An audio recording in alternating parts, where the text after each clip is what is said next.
जय जय रघुवीर समर्थ जयाचा जगी जन्म नामार्थ झाला जयाने सदा वास नामात केला जयाच्या मुखी सर्वदा नाम कीर्ती नमस्कार त्या ब्रह्म चैतन्य मूर्ती सद्गुरुनाथ महाराज की शांतं शाश्वतमप्रमेयमनघम् निर्वाण शान्तिप्रदम् ब्रह्मा शम्भुफणीन्द्रसेव्य मनीषं वेदांत वेद्यं विभुम् रामाख्यं जगदीश्वरं सुरगुरुं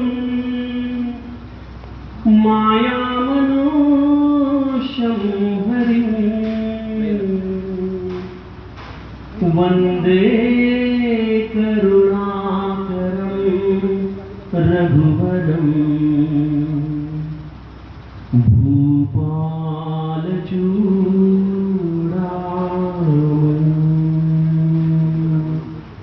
नमः पार्वतीपतये हर हर महादेव।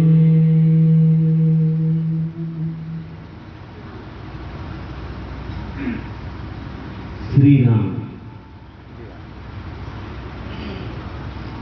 व्यासपीठ उपस्थित श्री व्यास जी महाराज हमारे परम सौभाग्य से केवल 24 घंटे पूर्व जिनसे मुलाकात हुई और आज उनके बहुत ही सस्नेह आमंत्रण के साथ आप सभी के बीच में उपस्थित होने का सद्भाग्य प्राप्त हुआ। ऐसे हमारे आत्मिक सख्यत्व वाले श्री राजेश बड़ोले जी, उनके समस्त बंधु, माता जी और मेरी सारी बहनों, उपस्थित मेरे सब भाई, व्यासपीठ से मैं आप सबको दिल से प्रणाम करता हूँ। वैसे तो कोई सोच के तो आए नहीं थे कि कुछ बात करनी है। हमने कहा भागवत कथा है, हमारी नर्मदा परिक्रमा सफल हो जाएगी कि भागवत के कुछ शब्द सुनने को मिले, लेकिन भगवान की इच्छा कुछ और होती है। तो आते ही हमें यहाँ पे व्यासपीठ पे विराजमान होना पड़ा। तो अगर आप यहाँ पे बैठे हैं तो कुछ रामायण की चर्चा की जाए। एक 15 मिनट तक आप लोग सभी से थोड़ा सा भगवत चिंतन, भगवत स्मरण जो आप कर ही रहे हो नित्य 5 दिनों से, उसी में हमारी भी एक समिधा इस रूप से आपसे भी संवाद हो जाए। आप सब श्रावक काफी सुज्ञ हैं, रामचरितमानस के पाठक हैं। आप जानते हैं कि समस्त रामचरितमानस लिखने के बाद अंतिम चरणों में गोस्वामी जी ने एक बहुत प्यारी पंक्ति लिखी रखी है, बहुत प्यारी। गोस्वामी जी गाते हैं, एहि कलिकाल साधन दूजा,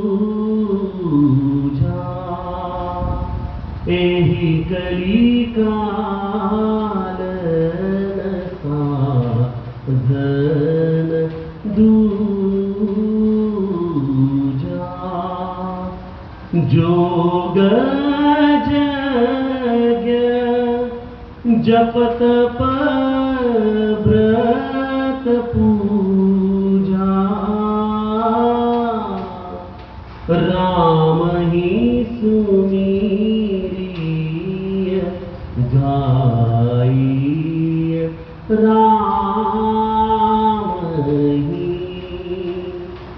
संतत सुनिय राम गुण ग्राम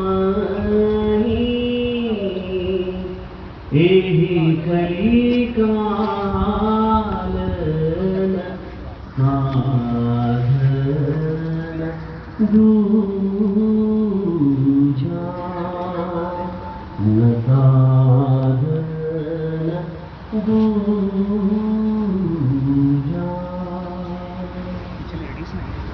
गोस्वामी जी कहते हैं यह जो कलिकाल है, जिस युग में, जिस वक्त में हम लोग हमारा जीवन व्यतीत कर रहे हैं, ऐसे कलिकाल में अगर आप अपना आत्मोद्धार करना चाहते हैं तो कौन से साधनों की चर्चा उन्होंने इस चौपाई में की है। वो कहते हैं ना योग काम में आएगा, ना यज्ञ काम में आएगा, ना जप, ना तप। इनमें से सारी साधनाओं को इस कलिकाल में पर्याप्त मात्रा में करना, पूरी शुद्धता से करना सामान्य जीव के बस की बात नहीं है। तो इस कलिकाल में फिर कोई आत्मोद्धार का कोई मार्ग है या नहीं?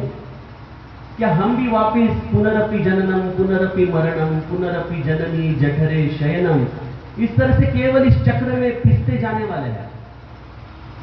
क्या मार्ग है जिससे हम अपने आप को इस कलिकाल में सत्य युग का जीवन जीने की एक संधि निर्माण कर सके? तो गोस्वामी जी उस चीज का उत्तर हमें देते वक्त कहते हैं कि एक ही चीज करनी है आपको, राम ही सुमिरिय गाइय राम ही संतत सुनिय राम गुण ग्राम ही। बस आते जाते उठते बैठते नींद में जिस अवस्था में हो उस अवस्था में एक ही काम करो, जिस भगवान पर आपका आश्रय है, जिस भगवान पर आपकी निष्ठा है, जिस भगवान को आप मानते हो, जिसका नाम आपके दिल में बहुत प्रेम निर्माण करता है, बड़ी आस्था निर्माण करता है, उस भगवान का सुमिरन, उस भगवान की कथा, उस भगवान की लीला श्रवण, यह एक ही माध्यम है जो यह कलिकाल में आपको आत्मोद्धार के लिए उपलब्ध साधनों में आपके कल्याण के लिए है। क्यों ऐसा कहते होंगे?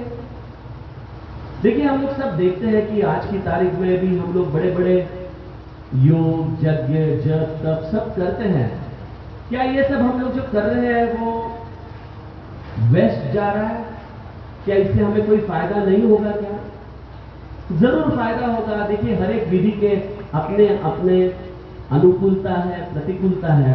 हमारे गुरु जी के जो मेरे सदगुरु है गोंदवलेकर महाराज, जिनका नर्मदा माता के प्रति काफी लगाव था, वो सातारा जिला में करीबन आज से 100 साल पहले देह में थे, अभी साकेतवासी है, नाम रूप में है। तो वो उनके जीवन की एक कथा बताते थे कि वहां पे भी विप्र सभा ऐसी होती थी और विप्र कहते थे कि गायत्री मंत्र का इतना महत्व होते हुए भी आप राम नाम क्यों सबको गाने को कहते हो? आप लोगों को गायत्री मंत्र कहने को कहो, वेद पठन करने को कहो, राम नाम से क्या होगा? तो महाराज जी कहते थे कि आप जो कह रहे हैं ये बिल्कुल सत्य है, लेकिन जिस जमाने में गायत्री मंत्र का पठन करने से प्रत्यक्ष मां गायत्री प्रकट हो, जिस युग में अगर आदमी स्तोत्र गाए तो बरसात हो, ऐसे स्तोत्र गान करने वाले ऋषि तुल्य व्यक्तित्व आज के जमाने में कहां है? क्या वो अपनी शुचिता वैसे रख सकते हैं? क्या वो इतनी शुद्धि बरकरार रख सकते हैं? क्या हम कितना भी चाहे तो भी हमारा पूजा पाठ जप तप उस शास्त्र विधित पद्धति से आज कर सकते हैं? तो हम ये हमेशा हरये नमः क्यों कहते हैं? क्योंकि हमारे हाथ से कर्मों में कई त्रुटियां होती हैं और इस हर कर्म की त्रुटि से, अपराध से बचने के लिए हम हरये नमः कहते हैं। लेकिन इस कलियुग में एक ऐसा साधन है जिसमें आप अगर कितने भी अपराध करो तो भी एक मां के भांति वह साधन आपको हमेशा माफ करता है, क्षमा करता है।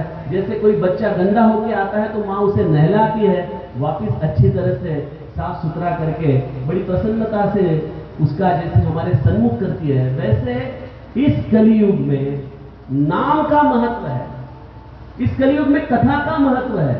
ये कलियुग नहीं, पूज्य मोरारी बापू कहते हैं ये कथा युग है। यह कथा युग में जो आएगा, जो कथा में रस लेगा, जो कथा में डुबकी मारेगा, उसे इस कलियुग में ही यह कथा, यह भगवत का नाम उसके उद्धार के लिए पर्याप्त साधन है। क्यों ऐसा होता है?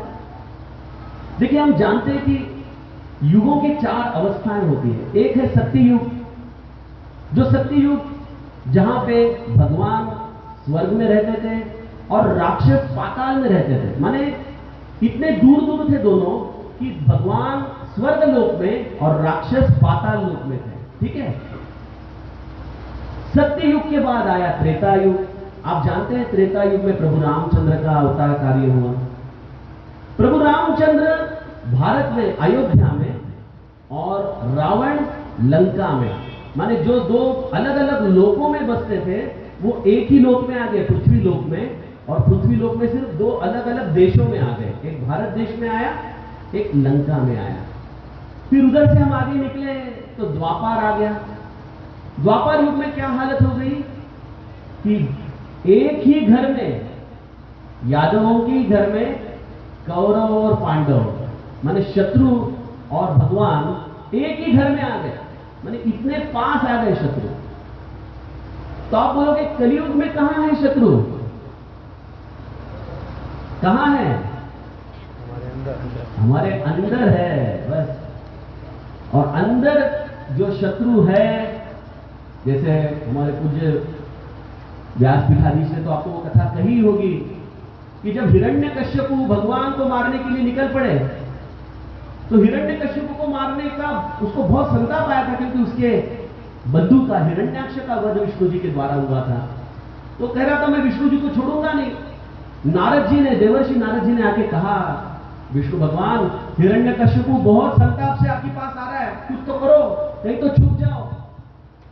हिरण्यकश्यपु वहां से चिल्ला के बोल रहा है देवर्षि को कि आज वो कहीं पे भी छुपे, मैं उन्हें नहीं छोड़ूंगा, मैं विष्णु का बदला लेके ही रहूंगा। और ऐसे देख के देवर्षि इधर देखने लगे तो विष्णु जी दिख नहीं रहे। तो हिरण्यकश्यपु बोला कोई बात नहीं, मैं पूरा ब्रह्मांड ढूंढ लूंगा, लेकिन विष्णु जी को मैं ढूंढ के रहूंगा। पूरा ब्रह्मांड ढूंढा, लेकिन विष्णु जी मिले नहीं। थक के हिरण्यकश्यपु कहीं तो निकल गया, तो देखा तो शेषशाही भगवान वहीं के वहीं। तो देवर्षि ने पूछा कि भगवान आप कहां थे? वो तो आपको ढूंढ रहा था, पूरा ब्रह्मांड ढूंढ के आया, आप मिले नहीं।